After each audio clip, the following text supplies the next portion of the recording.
मुंबई आणि ठाण्यात ढगांच्या गडगडाटात पावसाला सुरुवात। मुंबई ठाण्याला आज अतिमुसळधार पावसाचा इशारा। सोलापूर, धाराशिव, अहिल्यानगरला 2 दिवसांचा रेड अलर्ट। माढा, मोहोळ आणि करमाळ्यात पुन्हा एकदा पूरस्थितीची शक्यता। नागरिकांनी संपर्कात राहावं, जिल्हाधिकाऱ्यांचं आवाहन। जालन्याच्या अंबडमध्ये अतिवृष्टीमुळे 22 जनावरं दगावली। अंबडमध्ये 6,91,500 रुपयांचं वाटप। बाधित शेतकऱ्यांच्या खात्यात डीबीटीद्वारे रक्कम जमा।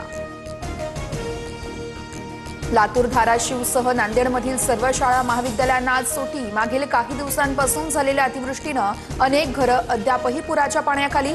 लातूरमध्ये रेड अलर्ट तर नांदेडमध्ये ऑरेंज अलर्ट जारी। मुसळधार पावसाचा नागपुरातील कळमेश्वर, कामठी, सावनेरसह काटोल भागाला मोठा फटका। संत्रा बागा आणि इतर पिकांचं नुकसान, घराचे पत्रेही उडाले। सोलापुरात पूरग्रस्तांना मदत, 10 किलो तांदूळ, गहू वाटप करणार। इतर जिल्ह्यातून 50 ते 60 मेट्रिक टन चारा आणणार। जिल्हाधिकाऱ्यांची माहिती। सांगलीतून चाऱ्याचा पहिला ट्रक रवाना। लातूरमध्ये मुसळधार पावसानं तेरणा नदीला पूर। निलंगा ते कासार मार्गावरचा पूल पाण्याखाली आणून वाहतूक ठप्प। अनेक गावांचाही संपर्क तुटला।